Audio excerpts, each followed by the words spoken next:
livre publié en 1992 mérite toute votre attention et une éventuelle lecture tant il fourmille de précisions sur la vie dans les maisons closes au début du XIXe siècle, dans la cité d'Orléans, alors ville portuaire et de garnison. Ce roman, derrière les volets clos, l'auteur, Michel Castine, quand il rédige cette histoire, est alors médecin expert auprès du tribunal d'Orléans. Auparavant, il avait eu un rôle actif dans la fermeture des maisons, après la loi Martréchard. Il connaît donc cet univers interlope et en fait ici une description qui s'appuie à la fois sur son expérience et des archives. Cela en fait un document passionnant qui permet de découvrir qu'à Orléans, dans les années 1820, il y a 30 maisons spécialisées qui hébergent plus de 200 filles, sans compter les occasionnelles. L'auteur estime qu'il y a environ une fille pour 50 clients potentiels. Une évaluation à pondérer parce que la ville était alors un lieu de transit, même si elle en dit long sur les mœurs de l'époque. Prenons donc la peine de pousser le numéro 8 de la rue des Juifs, rue qui du reste était une des plaques tournantes de ce petit commerce. Fermons la fenêtre et laissons les volets clos, à quoi bon se lever? Comme un essaim bourdonnant, la troupe des jeunes femmes se répandit dans le dortoir. C'était une vaste pièce aux murs nus, gris sale, sillonnée de profondes lézardes, qui occupait presque la moitié du 2e étage. La surface restante était destinée à l'appartement privé des employeurs. 6 armoires à glace et 3 doubles lits composaient l'essentiel du mobilier. Un des lits était partagé par Fernande la Bascule et Marie la Ventouse. Le second par Julie la Tatouée et Rosalie la Frisée. Le dernier par Zoé Larche et Marguerite la Bousine. Une table centrale et quelques chaises dépareillées complétaient l'installation. Sous une fenêtre, côté jardin, une cruche dans une bassine de faïence, posée sur une commode à dessus de marbre avec abattant. Un broc émaillé, plein d'eau sur le plancher, offrait pour elles 6 l'unique possibilité de soins corporels.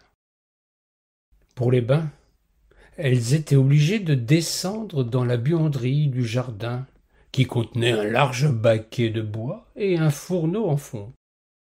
Aussi n'y consentaient-elles que contraintes. Les fenêtres sans rideaux étaient obstruées par d'épais volets de bois qui permettaient d'interminables grasses matinées sans être réveillées par la lumière.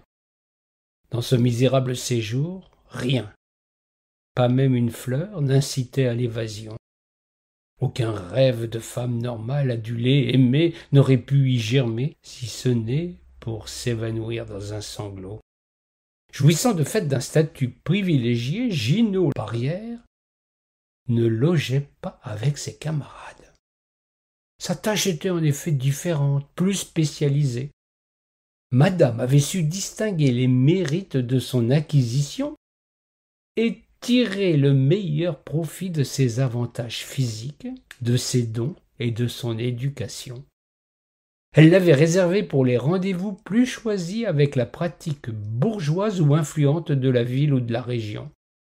Comme il n'était pas question de recevoir des hommes délicats dans des tôles d'abattage, une chambre d'apparat avait donc été consacrée aux entrevues galantes dans un décor qui ne dépaysait pas l'amateur.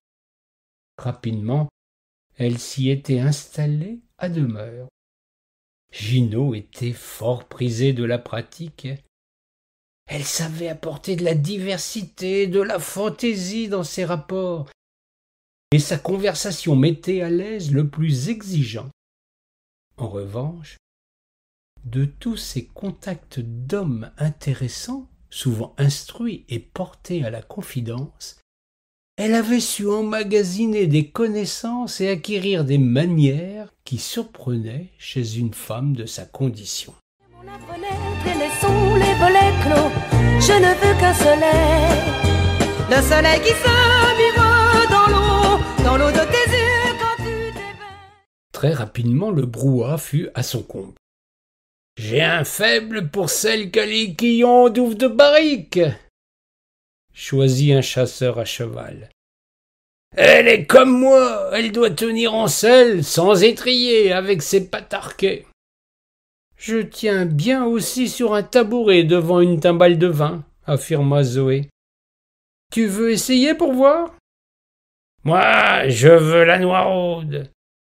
Celle qui est pleine. Celle-là, au moins, elle doit pas jouer la comédie et s'arrêter au milieu du guet. S'enthousiasma un cavalier de la garde. Peut-être, rétorqua froidement Marie la ventouse. Mais j'ai soif pour deux. Paye ta tournée? Si je triche pas, j'aime pas non plus les radins.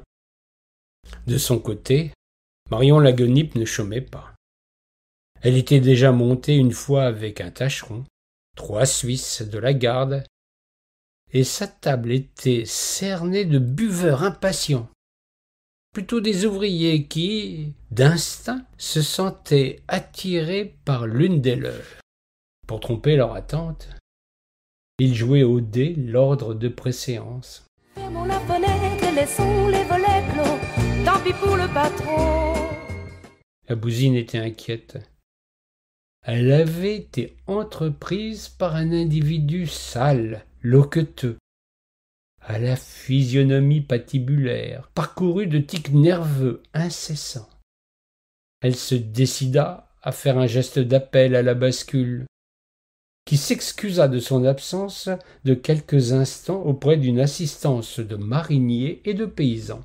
« Toi, l'homme, viens avec moi derrière le paravent, que je t'examine un peu avant le déduit. »« Ça va pas, non, je suis un maçon creusois et pas un mendiant. Pourquoi moi et pas les autres? » Parce que ce sont des habitués ou bien des soldats qui ont subi une visite par les médecins-majors avant de venir. Ça ne sera pas long et c'est l'habitude. On est une maison sérieuse et ça rassure aussi bien les femmes que le client qui sait qu'il n'a pas à craindre la maladie. En grommelant, l'errant suivit Fernande derrière son grand paravent situé dans un coin de la salle même, pas loin de l'entrée. La sous-maîtresse était experte et somme toute son examen était aussi valable que celui d'un médecin contraint au sommaire et souvent mieux accepté. Au moins le patient comprenait parfaitement le but de l'inspection et se soumettait avec une bonne grâce et parfois avec une trouble satisfaction à ces prémices du plaisir. Sans plus rechigner, l'homme laissa tomber sa culotte et s'exposa à l'œil vigilant de Fernande. Celle-ci, au premier coup d'œil, après avoir fait décaloter le gland, constata que tout était sain en apparence. Pas de chancre, pas d'excoriation, tout était franc comme la paume de la main. Elle palpa avec suspicion les plis des aines et ne trouva aucun bubon révélateur. Elle ordonna au suspect d'exprimer le canal urétal sur tout son long. Aucun écoulement louche. Aucune goutte dite militaire ne vint soudre au méa. Satisfaite, elle invita son vis-à-vis à remonter sa culotte. « C'est bon. Tu peux remballer ton Bataclan. » D'un hochement de tête approbateur, elle rassura la Bousine qui venait au renseignement. « Pas de danger, tout va bien, à part pas mal de morpions. Mais faut pas être trop exigeante. Heureusement que t'es rasée. Pour la friser, ça poserait problème. Quand même. Tu commanderas à la perche chaude de changer la laise après ta passe et de la faire bouillir. On est déjà envahi par les punaises, c'est pas la peine d'y ajouter les poux du cul. Tu sais, ces saloperies-là, ça se met en grappe dans tous les recoins, et pour s'en débarrasser, c'est la croix et la bannière. Fermons la fenêtre et laissons les volets clos, tant pis pour le patron.